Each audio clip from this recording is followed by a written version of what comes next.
আমার প্রিয় ভাইয়েরা, ইদানিং দেখি সোশ্যাল মিডিয়াতে, ইউটিউব, ফেসবুক, বিভিন্ন জায়গাতে দেখি অন্য রাষ্ট্র থেকে, আমি এর আগে দেখেছি আমাদের দেশের ছেলেরা অন্য অন্য দেশের মেয়েদেরকে নিয়ে এসে বিয়ে করে। কিন্তু ইদানিং সোশ্যাল মিডিয়াতে দেখা যাচ্ছে নাটোরের একটা মেয়ে কলেজ পড়ুয়া ও চীন দেশের এক চংচুং ফাংকে প্রেমের ফাঁদে ফেলে সে বাংলাদেশের নাটোরে নিয়ে চলে এসেছে। আপনি একটু খেয়াল করে দেখেন। আল্লাহ পাক বলেন, বান্দা, পৃথিবীর ময়দানে মানুষদেরকে আমি শক্তি, ক্ষমতা সব কিছু দিয়েছি, বুদ্ধি, বিবেক দিয়েছি। ওই মেয়ে অনেকেই মারহাবা দিচ্ছেন, কারণ চীনেরা আমরা অনেকে জানি যে তারা বৌদ্ধ, তারা খ্রিস্টান, তারা অন্য ধর্ম পূজারী, তারা মুসলমান নয়। তো যেই মেয়েটি নাটোর থেকে নিয়ে এসেছে, এই মেয়েটি কিন্তু একজন মুসলিম ঘরের সন্তান, মুসলিম ঘরের একজন মেয়ে।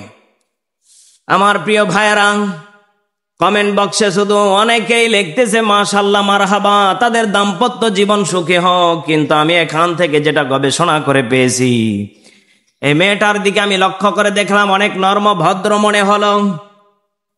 এই মাশাআল্লাহ, মারহাবা লেখার তাদের একটা উদ্দেশ্য ছিল। এই ছেলেটা ওই অন্য ধর্ম থেকে, পূজারি থেকে মুসলমানে রূপান্তরিত হয়েছে। মাথায় টুপি পড়েছে, পাঞ্জাবি পরেছে, সাদা পোশাক, সুন্দর সাদা মানুষ, আরো সাদা পোশাক, এই পরে মসজিদে 5 ওয়াক্ত সালাত আদায় করতেছে। একটু খেয়াল করে দেখেন, অন্য আপনি ধর্মের একজন ব্যক্তিকে প্রেমের ফাঁদে ফেলে মুসলমান বানিয়ে ফেললেন। অনেকেই দেখবেন, আমরা ছোটবেলা থেকে শুনে আসি, প্রেমের বিয়ে সারা জীবন টেকে না, আর যদি টিকে যায় তাহলে তো ভালো। তো এই যে হয়তো ছেলেটা মেয়েটাকে ভালোবাসার কারণে বহু ভালোবেসে ফেলেছে, যার কারণে প্রেমের ফাঁদে পড়ে তাকে একেবারে মুসলমান হয়েছে, বিয়ে করে ফেলেছে। সে মেয়েকে জিজ্ঞাসা করা হলো, কি ব্যাপার হে বোন, তুমি তার সাথে চীন দেশে যাবে কবে? এখন সে মেয়ে বলতেছে, আমি চীন দেশে আর 16-20 দিনের ভিতরে আমি চলে যাব।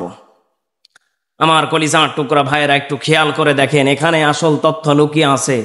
এখন এই মেয়েটা যখন সেই চীন দেশে যাবে, যাওয়ার পরে তাদের মা বাবা আছে, আত্মীয় স্বজন আছে ছেলের, যখন তাদের সাথে মিশবে, আপনি একটু খেয়াল করে দেখেন কলিজার টুকরা ভাইয়েরা, এই মেয়েটার অবস্থা কি হতে পারে। তারা অন্য ধর্মের পূজারী, অন্য ধর্মে তারা অনুসরণ করে।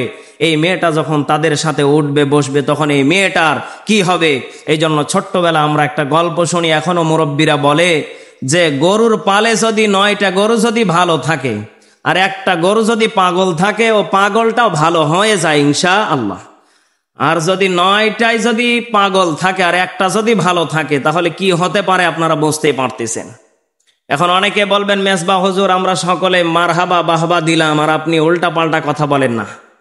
এই মেয়েটা যখন অন্য পূজারীদের সাথে যখন থাকবে, আমার বিশ্বাস এটা বলা আগেই ঠিক না। আল্লাহ পাক আমাদেরকে সেই হেদায়েতের পথে রাখার তৌফিক দান করুন। এই মেয়েটা হয়তো ওই গরুর পালের মতো থাকতে থাকতে তাদের অনুসরণ যখন করে ফেলবে, আপনি খেয়াল করে দেখেন। কাজী হে বোন, আমরা যারা এই সমস্ত, হ্যাঁ, আপনি তাকে বিয়ে করেছেন, বাংলাদেশে থাকেন, ভালোভাবে জীবন যাপন করেন, কিন্তু আপনি যখন অন্য অনুসারীর সাথে যখন উঠা বসা করবেন, তখন তাদের সাথে উঠা বসার কারণে এমনও তো হতে পারে আপনি ভালো মানুষও পাগল হয়ে যেতে পারেন। এই জন্য আমার প্রিয় ভাইয়েরা, টাকার লোভে পড়ে, দুনিয়াবি মায়ায় পড়ে আমরা যেন এই সমস্ত ফিতনা থেকে দূরে থাকি।